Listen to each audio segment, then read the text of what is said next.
KF-21은 모든 대륙 휩쓰는데 일본은 감히 엄두조차 못 내는 세계 전투기 시장에서 치열한 KF-21 도입 경쟁 벌어지고 있다는 특집 방송에 충격받은 일본 여론.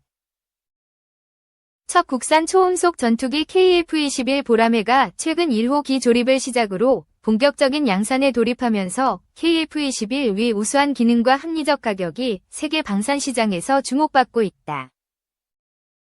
유럽 방산업계에서는 아직 전력화도 이뤄지지 않은 한국형 전투기의 위협을 느껴 벌써부터 긴장하고 있다. 11업계에 따르면 프랑스 군사 전문지 메타 디펜스 프랑스는 최근 양산이 시작된 한국 KF-21 보라매가 전통의 강호인 유럽 항공업체들의 심각한 위협이 될 것이라고 분석했다.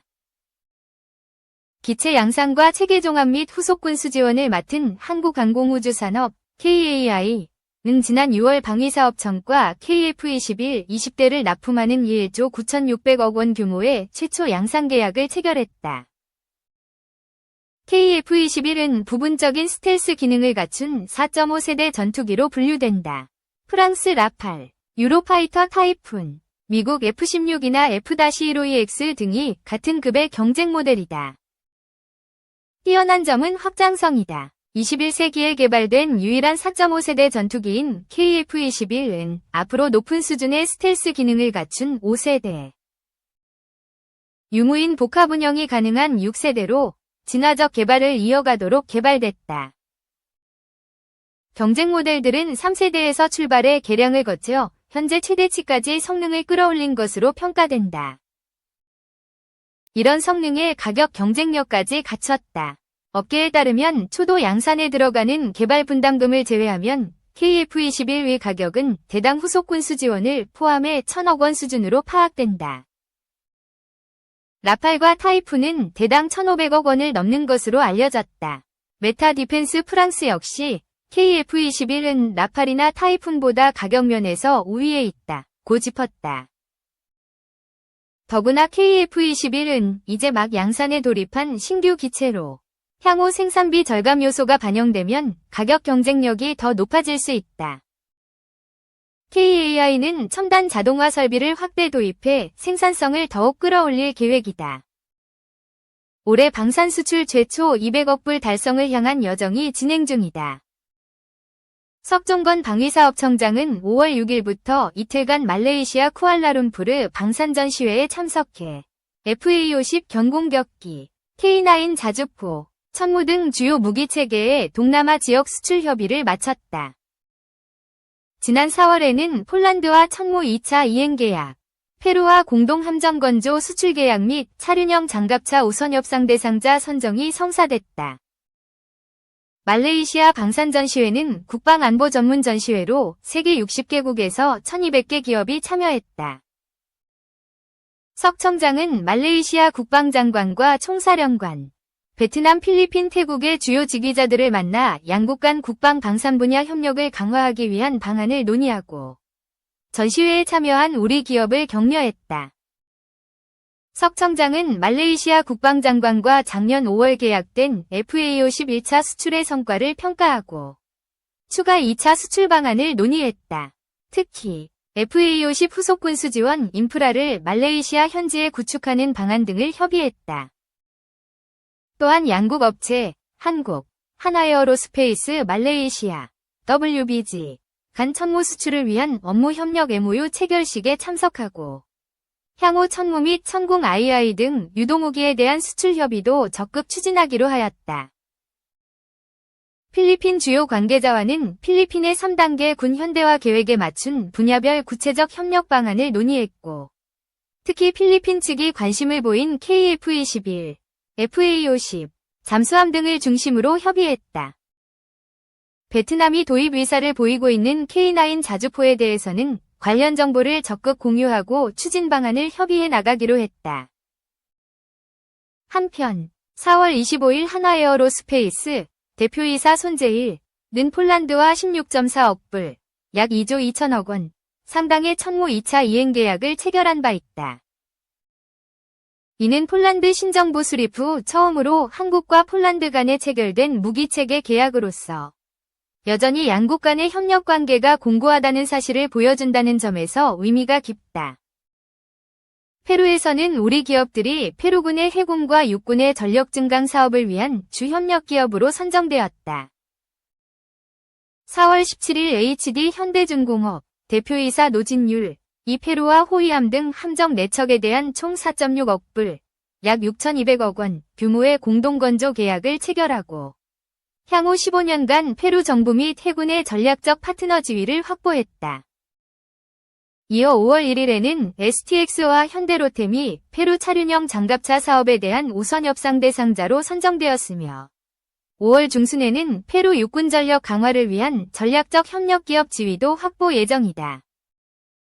이에 따라 향후 페루 해군 및 육군의 전력 증강을 위한 추가 획득 사업들에도 우리 기업들의 참여가 기대된다. 최근 국제분쟁 심화에 따른 전세계 국방비 증가 상황에서 한국 무기체계는 우수한 성능과 합리적 가격, 신속한 생산 능력을 바탕으로 세계 방산 시장의 주요 공급 대안으로 떠오르고 있다. 이번 페루 수출 계약건을 기반으로 중남미 인근 국가까지 수출이 확대된다면 아시아에서 중동, 유럽, 남미까지 전 세계로 수출 영역을 넓히게 될 전망이다. 방위사업청은 2024년 방산 수출 목표를 200억 불로 수립하였으며 최근에 방산 수출 성장세를 지속적으로 확대하기 위해 다양한 중장기 정책을 추진하고 있다.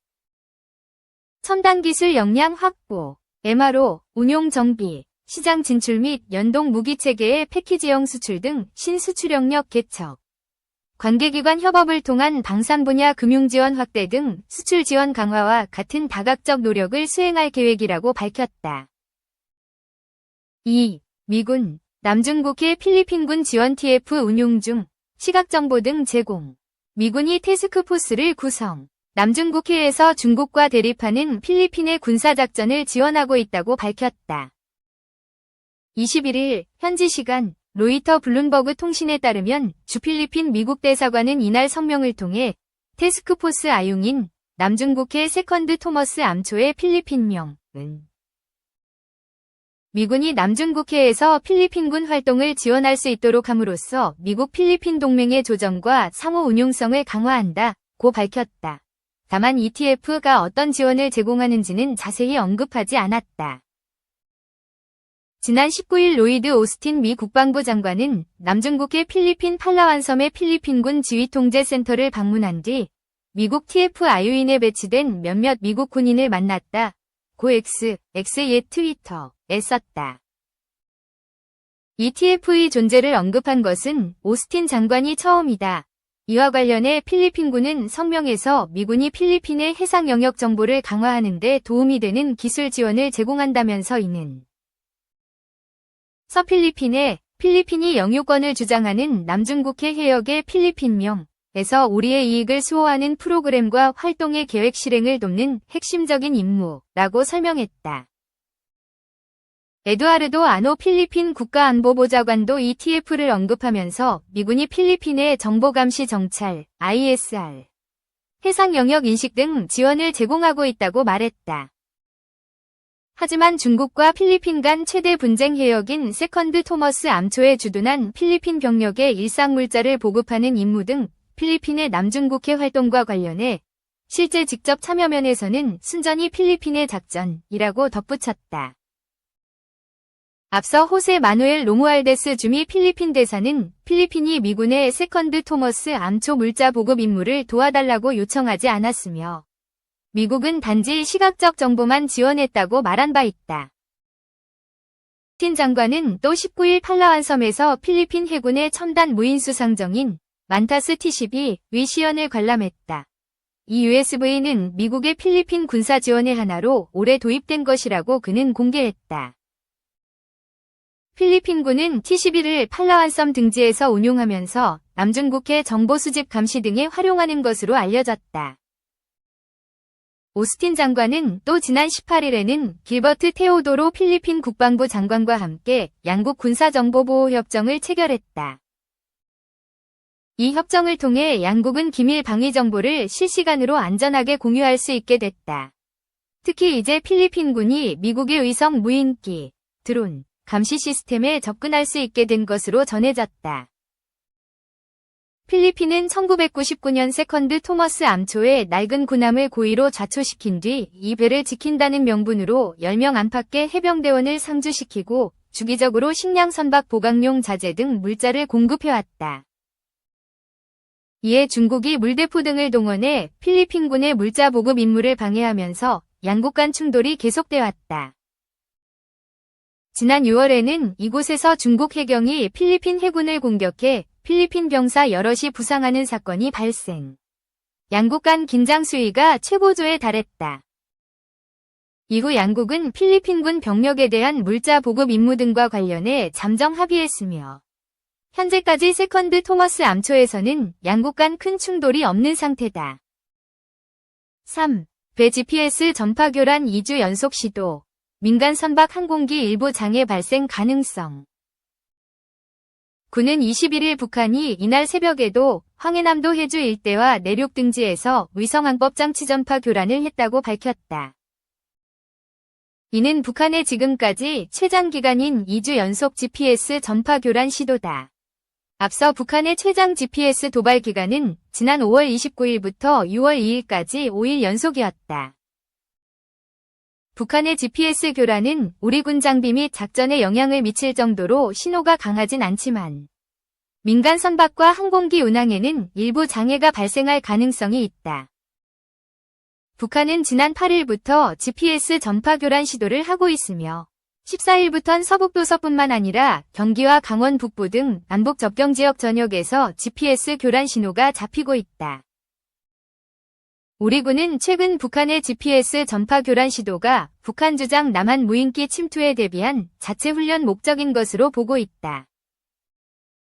합동참모본부는 최근 북한의 GPS 전파 교란 시도가 최근 평양 상공에 남한 무인기 출현을 주장한 바에 따른 대비 훈련 목적인 것으로 추정하고 있다. 이성준 합참공보실장은 지난 12일 언론브리핑에서 이달 들어 재개된 북한의 GPS 전파 교란에 대해 주로 무인기 출현에 대비한 자체 훈련 목적이 많이 있다고 밝힌 바 있다. 4. 우크라미 대사관 공습 위험, 공격된 협상파, 트럼프 손 묶는다. 주 우크라이나 미국 대사관이 중대한 위협을 이유로 하루 동안 문을 닫은 일을 놓고 실제 공격으로 이어질 가능성이 작다고 CNN은 20일 현지 시각 내다봤다. 미국 대사관이 공격받으면 종전 협상을 원하는 도널드 트럼프 미국 대통령 당선인의 손을 묶어 협상이 물거품이 될 것이라는 이유에서다. 매체는 러시아가 우크라이나에서 미국 정보 자산을 직접 공격하는 일은 심각하고 무모한 움직임일 것이다. 이는 미국의 강경한 대응을 해야 하는데 자칫 북대서양조약기구와 러시아 사이 더 광범위한 전쟁을 촉발할 수 있다고 평가했다. 그러면서 무엇보다도 살생을 막고 러시아와 협상을 타결하려는 트럼프 당선인의 손을 묶을 가능성이 크다. 블라디미르 푸틴 러시아 대통령은 공격하더라도 몇 달을 미루는 것이 현명할 것이라고 짚었다. 이어 푸틴 대통령은 최전선에서의 느린 성공과 어렴풋이 보이기 시작하는 백악관의 변화 흐름이 자신에게 불리하게 돌아가는 순간으로 보지 않을 가능성이 크다. 오히려 그는 앞으로 2달을 인내심과 결의의 시험대로 보고 명확한 보상을 앞두고 있다고 분석했다. 다만 우크라이나는 여전히 긴장하고 있을 것이다. 러시아는 서방 인사가 모이는 것으로 알려진 민간 목표물, 즉 수도의 주요 숙박업소나 지구에 피해를 줄 수 있다고 경고했다. 동시에 주 우크라이나 미국 대사관과 러시아 크렘린궁이 중대한 위협을 무인기, 드론과 미사일로 한정하려는 움직임을 보였다며 두 성명 모두 이 전쟁이 얼마나 확대하고 있는지를 보여줬다고 해석했다.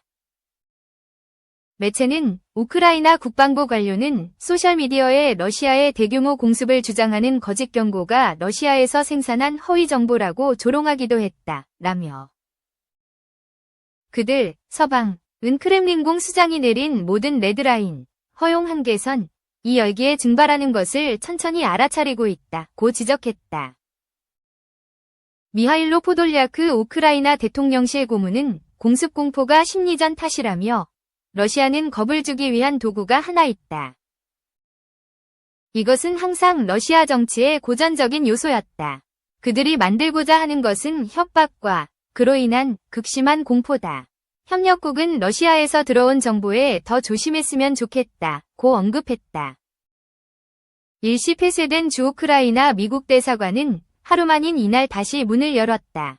하지만 이날 공습경보가 3시간 15분 동안 울리면서 키이우 시민은 두려움에 떨어야 했다.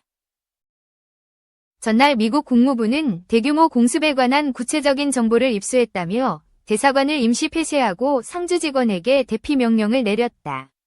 뒤이어 그리스, 스페인, 이탈리아도 대사관 문을 닫기로 결정했다.